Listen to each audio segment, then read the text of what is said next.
주님의 보혈, 주님의 보혈, 보혈의 잔 마시네. 이스라엘의 거룩한 제사같이 흐르고 있네.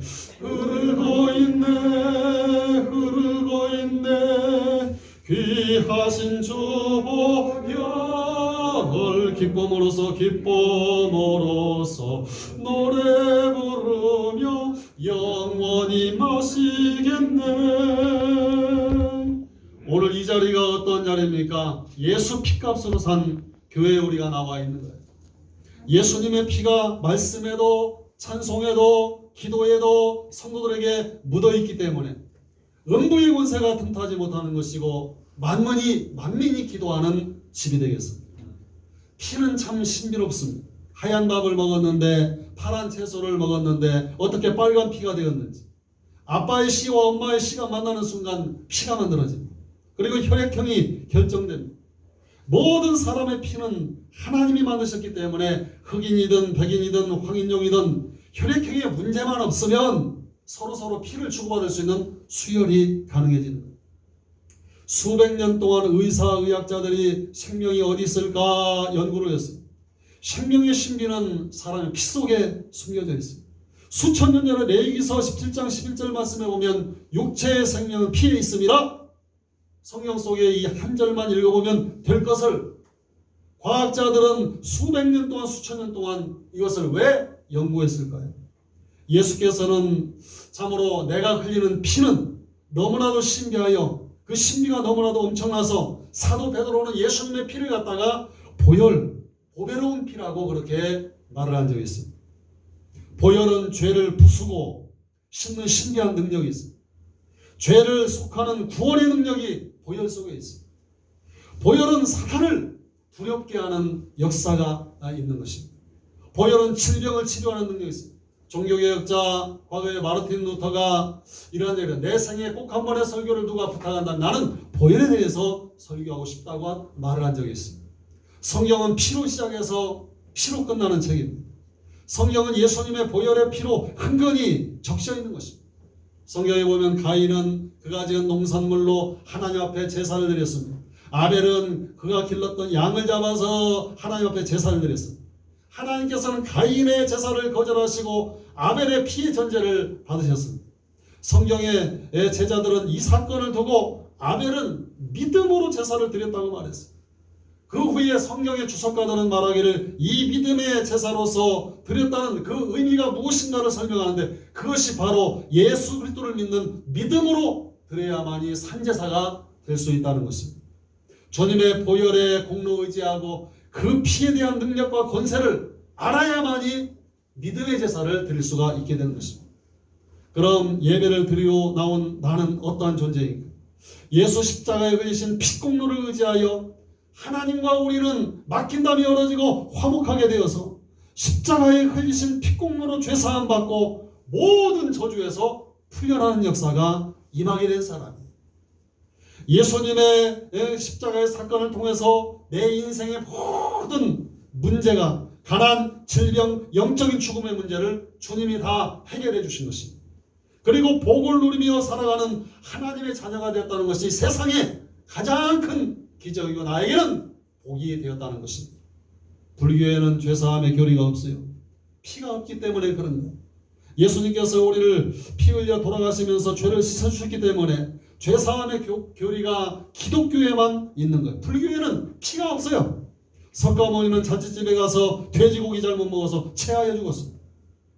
불교에서는 이런 사실을 이야기하지 않고 있습니다. 불교의 교리는 철저하게 임과 응보의 교리입니다.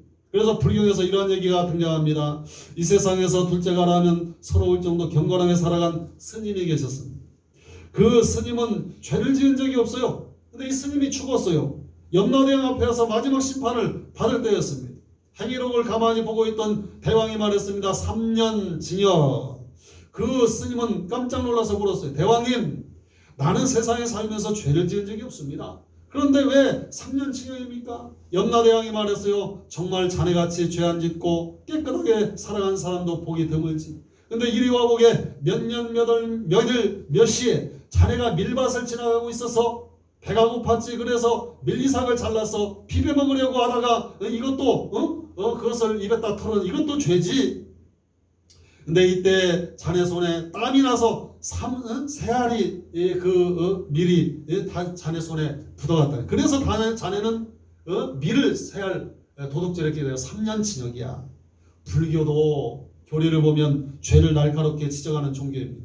그러나 분명한 것은 죄사함이 없어요. 그래서 인고한 거예요.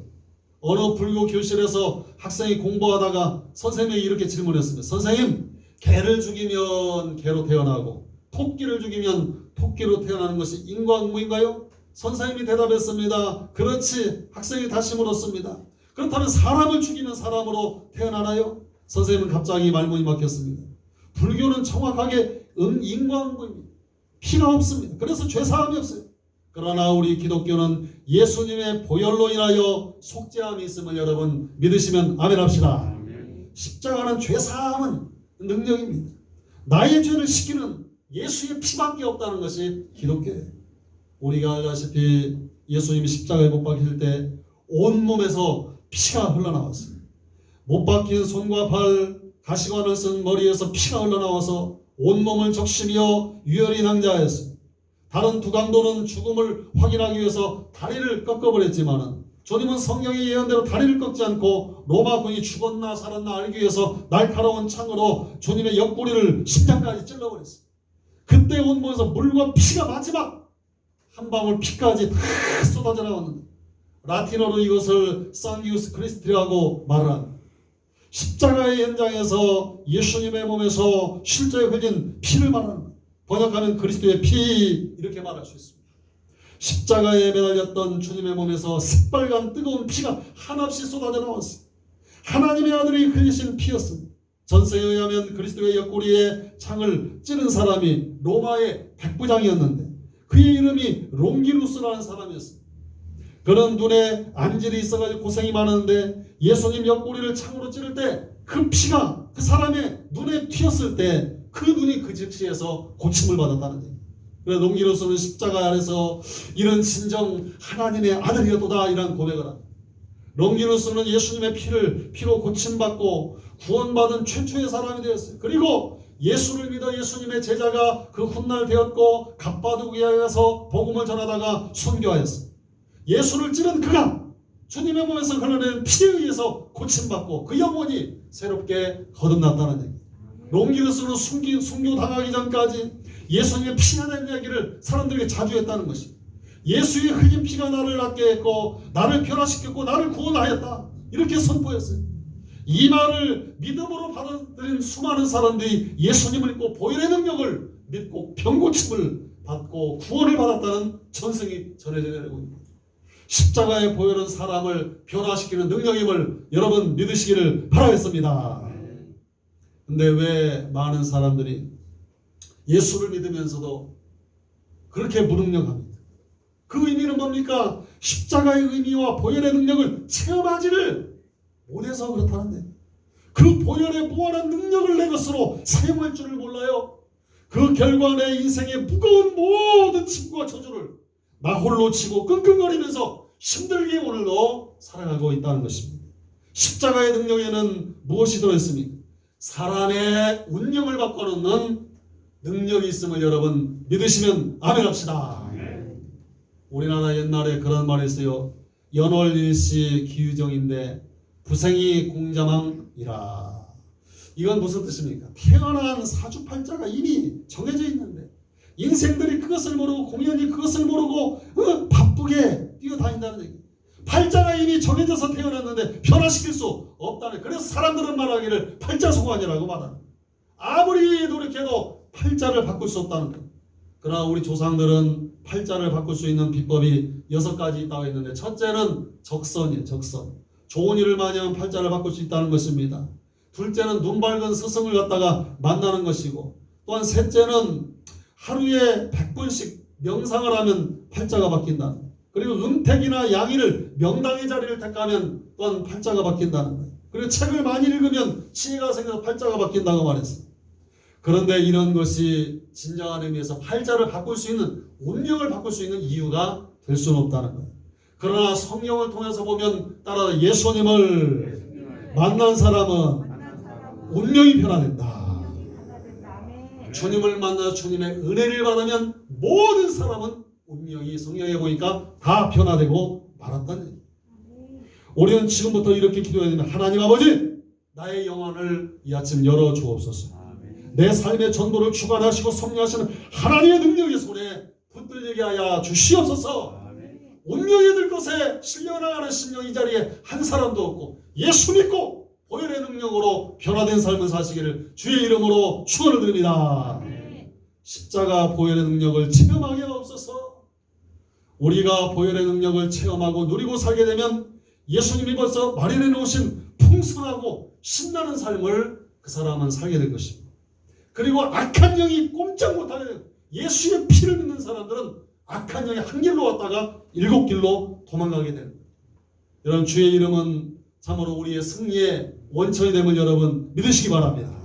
그리고 교회를 다니면서 예수를 믿으면서 이 복음의 핵심 주제는 무엇입니까? 그건 오늘 주신 말씀이에요. 십자가의 도와 보혈의 능력, 다시 말해서 십자가로 여신 복, 이 영생의 길이 십자가를 통해서 열리게 되는 거예요. 그래서 보혈의 능력은 복을 누리며 마귀를 제어할 수 있는 것입니다. 성경은 말합니다. 내 백성이 지식이 없어서 망하는, 호세아서 4장 6절 말씀. 근데 무슨 지식을 말하는 거예요? 예수 십자가의 능력을 믿는 그 지식을 말하는 거예요. 십자가의 능력을 체험할 수 있는 심령들 되기를 주의 이름으로 축원을 드립니다. 겟세마네 동산에서 흘리셨던 예수님의 보혈의 피는 우리의 기도의 능력을 주는 피요, 우리의 정신을 치료하는 능력입니다. 채찍에 맞아 흘리신 보혈의 피는 우리의 병을 고치는 신유의 능력을 주는 피요, 우리의 육체를 치료하는 능력이 되는 것입니다. 가시멜 유관을 쓰시고 흘리신 보혈의 피는 우리의 저주를 제거하는 능력을 주는 피요, 우리의 환경을 회복하는 능력입니다. 예수 십자가에서 흘리신 보혈의 피는 우리의 죄사함과 구원의 능력을 주는 피요, 우리의 영을 치료하는 능력이 되는 것입니다. 죄라는 것은 무엇입니까? 죄가 뭐예요? 따라갑시다. 하나님의 은혜 없이 십자가의 공로를 의지하지 않는 것이다. 그건 뭡니까? 죄가 뭐예요? 나 스스로 사는 것이 죄라는 얘기야. 그것이 바로 하나님을 떠나는 거예요. 하나님의 영으로 살지 않는 것도 죄인 것입니다. 그리고 육신의 생각과 내 마음대로 사는 것이 죄라는 것입니다. 그것이 아무리 세상적으로 볼 때 착하고 선한 것일지라도 로마서 8장 6절의 말씀이에요. 육의 생각은 사망이요 영의 생각은 생명과 평안이라. 로마서 8장 7절에 육신의 생각은 하나님과 원수가 되나니. 8장 17절 너희가 육신대로 살면 반드시 필경 죽을 것이로되. 예수님이 십자가에 못 박혀 죽으실 때 나도 같이 죽음으로 그 죽음에 동참하고 십자가에 참여하는 것. 그리고 주님의 생명으로 우리 심령을 바꿔주신 것입니다. 이게 영의 생각이에요. 나는 죽고 예수가 살아. 할렐루야. 주님의 생명으로 살고 주님의 평안으로 내가 앞으로 살아가는 이것이 믿어지는 것이 바로 큰 은혜입니다. 나와 세상은 간 곳이 없어지고 구속하신 예수 그리스도가 내 안에 살아계시다. 이런 믿음을 우리가 가져야 됩니다. 예수로 나의 구주 삼고 따라서 합시다. 성령과 피로서 거듭나니 세상과 나는 간 곳 없고 구속한 주만 보이도다. 이것이 나의 간증이요 이것이 나의 찬송일세. 나 사는 동안 끊임없이 주여 구주를 찬송하리로다. 할렐루야. 예수 보혈의 능력을 믿고 살아갈 때 누가 부들부들 떠냐면 귀신이 떠는 거예요. 귀신. 예수님의 보혈이 존중되고 예수님의 보혈이 찬양되는 곳에서는 귀신이 그 자리에 있을 수가 없는 거예요. 그래서 우리는 큰 소리로 간구해야 됩니다. 큰 소리로 찬양해야 됩니다. 예수의 보혈을, 예수님의 공로를 우리의 원수들의 보혈의 저지선을 뚫고 들어올 수가 없는 거야. 내 머리에서 발끝까지 예수의 보혈을 뿌리고 바를 수 있는 심령을 내시기를 주의 이름으로 축원합니다. 우리가 기도할 때 보혈을 청구하세요. 예수 피, 예수님의 보혈, 보혈의 능력, 이 보혈의 능력을 한 5분 이상 묵상하면서 기도하면 천사들이 그때부터는 동원이 될 거예요. 여러분 예수 피에 능력이 있음을 여러분 믿으시면 아멘 합시다. 여러분 내가 사용하는 모든 것들에 예수의 피를 적용해 보세요. 이번 주 이 설교가 끝나고 집으로 돌아가면 내 집을 보혈로 청소하고, 내 자가용을 타고 가면서 예수님의 보혈로, 내 사업장도 예수님의 보혈로, 내 아들도 예수님의 보혈로, 내 자식도 예수님의 보혈로, 몸이 아플 때도, 참으로 누군가를 위해서 기도할 때도, 깨어서 아침에 기상할 때도, 취침전에도 예수님의 보혈로, 할렐루야! 물을 마실 때마다 예수님의 피를 외치라는 얘기야. 예수님의 십자가에 흘린 보혈로 덮어달라고 여러분 간절히 기도하시기를 바라겠습니다. 여기서 덮는다는 의미는 나와 우리 가족을 예수의 피로 덮어주세요. 하나님이 나를 보실 때 덮어진 나의 허물을 보시는 것이 아니라 나에게 발라진 예수의 보혈을 보고 나를 의롭게 칭하여 주신 저스티피케이션, 의롭다 칭하여 주신다. 그리고 나의 죄를 예수님의 보혈로 바르면 내 죄를 하나님이 보시지 않는다는 거예요. 그리고 우리를 보호하시는 역사가 임할 줄로 믿으시기 바랍니다. 보혈로 발라진 모든 것들은 하나님의 보호하심을 덧입게 됩니다. 그리고 죄로 거룩하게 하시고 화목하려고 하시고 하나님의 임재하심을 우리가 체험하게 되는 것입니다. 사탄에게 이 보혈의 능력으로 선포하시기 바랍니다. 더러운 사탄아, 내게 손대지 마라. 주님의 거룩한 보혈이 나를 덮고 있어. 내 자식을 덮고 있어. 까불지 마. 예수의 이름으로 명하노니 그가 메시아는 예수의 이름으로 명하노니 떠나갈지어다. 외치면 질병도 떠나가고, 아멘. 가난도 떠나가고, 영적인 죽음에서도 헤어나오게 될 줄로 믿으시면 아멘 합시다. 오늘 은혜 받은 것 같으니까 더 이상 설교할 필요가 없어요. 주님의 보혈이 나의 귀와 손과 발에 발라지면 어떠한 일이 벌어집니까? 첫째, 예수님의 피가 내 귀에 발라지면 더 이상 마귀의 잡소리가 들려오지 않는 거예요. 그런 다음에 하나님께서 우리의 귀에 기름을 부으셔서 주님의 음성을 들을 수 있도록 역사해 주심을 여러분 믿으시면 아멘 합시다. 예수의 피가 우리의 손에 발라지면 마귀가 더 이상 우리가 하나님을 위해 하는 일에 간섭할 수가 없는 거예요. 그런 다음에 기름 부으심이 우리의 사역을 돕기 때문에 귀한 열매를 맺어가게 될 줄로 믿으시기 바랍니다. 예수의 피가 우리의 발에 발라지게 되면 하나님께서 그 위에 기름을 부으셔서 우리 하나님과 함께 동행하도록 우리의 발걸음을 걸음걸음마다 주장하시는 역사가 임하게 될 줄로 믿으시기 바랍니다. 예수님의 보혈은 저주를 푸는 거예요. 예수님의 보혈은 승리의 역사를 공급해 주시는 능력의 원천이 될 줄로 믿습니다.